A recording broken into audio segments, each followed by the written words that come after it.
Soal pertama, dalam kegiatan Lailatul Ijtima, selain mendoakan para pendahulu yang telah meninggal, juga diisi dengan kegiatan.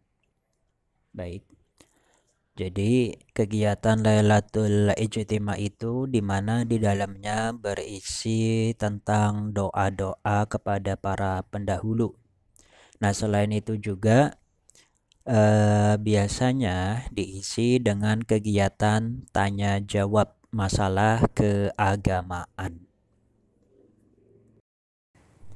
Soal berikutnya, Nahdlatul Ulama mengikuti salah satu dari bla bla bla mazhab. Baik, jadi organisasi Nahdlatul Ulama itu sendiri mengikuti salah satu dari keempat mazhab, di mana kita ketahui bahwa mazhab yang diakui di dunia itu ada 4. Yang pertama adalah Al-Imam Hambali, Imam Hanafi, Imam Maliki, dan Imam Syafi'i.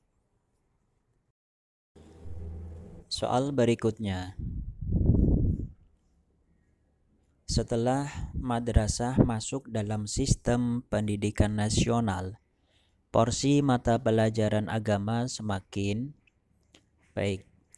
Jadi ketika madrasah itu masuk ke dalam sistem pendidikan nasional, maka sudah pasti porsi daripada mata pelajaran agama ini akan berkurang. Soal berikutnya, Slamet Effendi Yusuf adalah salah satu tokoh bla bla bla Nahdlatul Ulama. Baik, jadi salah satu tokoh Nahdlatul Ulama itu diantaranya ada yang bernama Slamet Effendi Yusuf, di mana Slamet Effendi Yusuf ini terkenal sebagai tokoh cendekiawan Nahdlatul Ulama. Soal berikutnya, pelaksanaan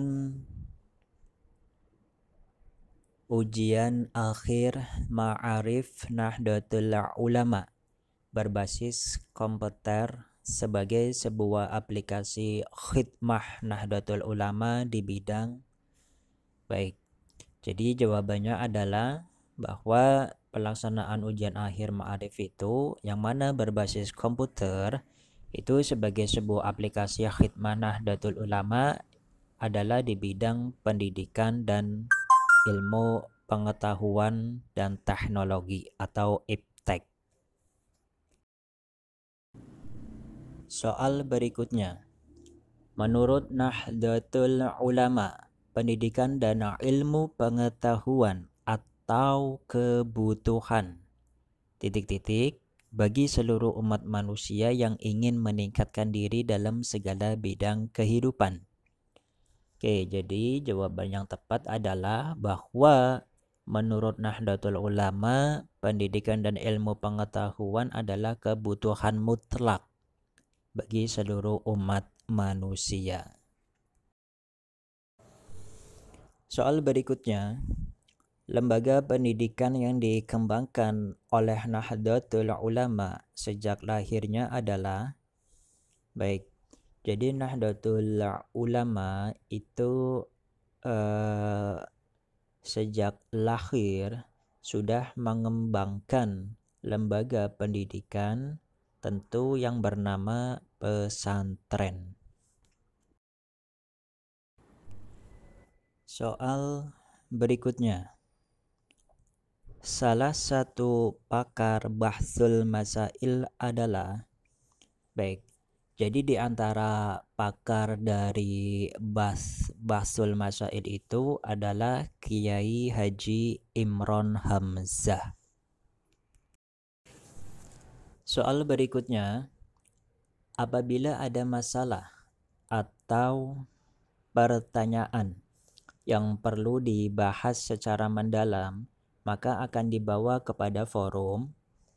Baik, jadi biasanya terkait adanya masalah atau pertanyaan yang perlu kita bahas itu, baik itu menyangkut tentang masalah atau pertanyaan umum ataupun pertanyaan tentang keagamaan, biasanya itu akan dibawa ke dalam forum bahsul masail.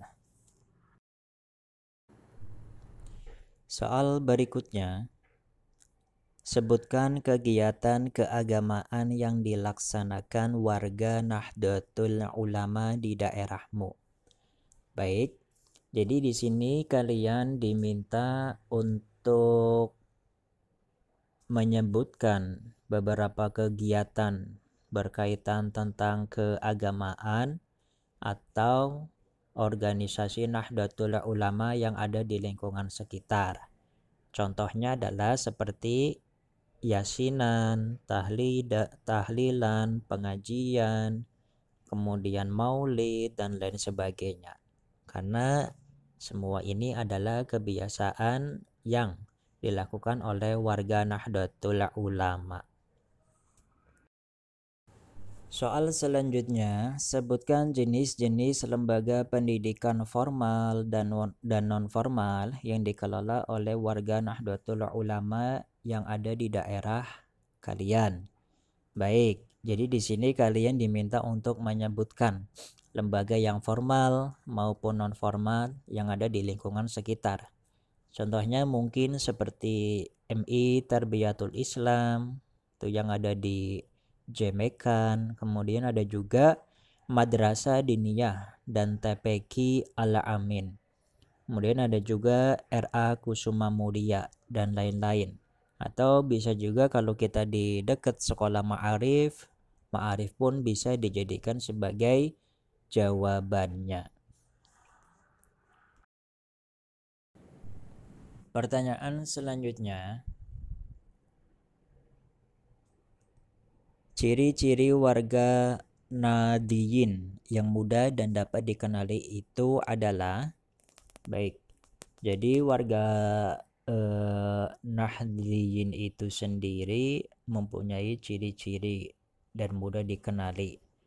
Nah, di antara ciri-cirinya itu adalah di mana mereka suka melakukan santunan dalam bermasyarakat. Soal selanjutnya, ulama memiliki kedudukan yang sangat tinggi dan mulia, bahkan dalam hadis disebut sebagai, baik, jadi memang ulama itu memiliki kedudukan yang sangat tinggi. Bahkan dalam hadis itu disebutkan bahwa al-ulama warasatul anbiya, yang mana artinya ulama itu adalah pewaris para nabi. Soal selanjutnya, lembaga Nahdlatul Ulama yang beranggotakan seniman dan budayawan Muslim Indonesia adalah, baik, jadi bahwa lembaga Nahdlatul Ulama itu yang mana beranggotakan seniman Muslim Indonesia itu adalah Les Bumi. Soal selanjutnya, sebutkan kegiatan warga Nahdlatul Ulama di daerah kalian masing-masing di bidang sosial dan kesejahteraan masyarakat. Baik, jadi di sini kalian diminta untuk menyebutkan kegiatan warga Nahdlatul Ulama yang ada di lingkungan kalian sendiri.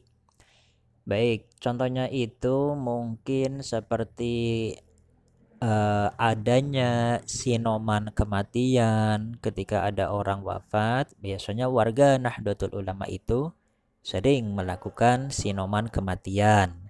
Kemudian ada juga biasanya hari Jumat itu diisi dengan adanya santunan anak yatim.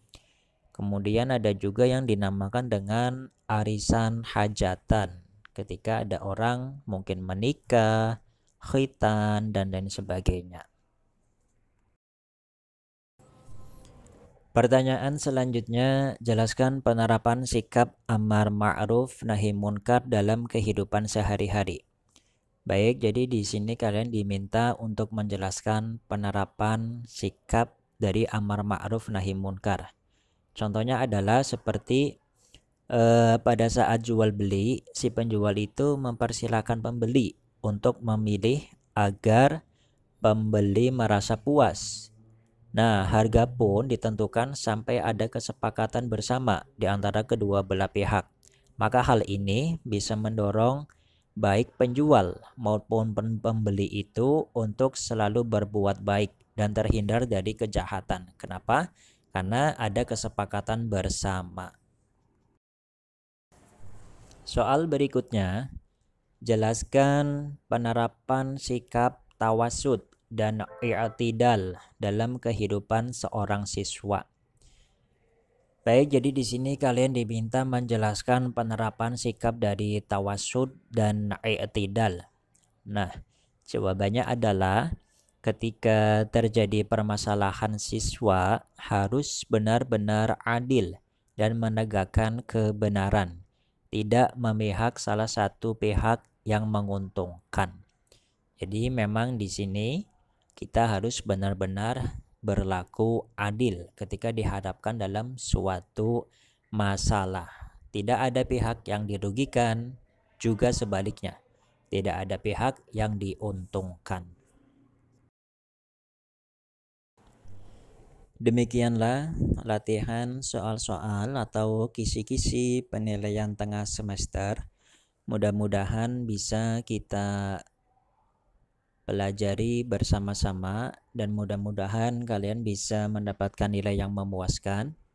Kemudian bagi kalian yang merasa video ini bermanfaat buat kalian, silakan kalian bisa mengeklik tombol subscribe, like, dan jangan lupa untuk menyalakan loncengnya.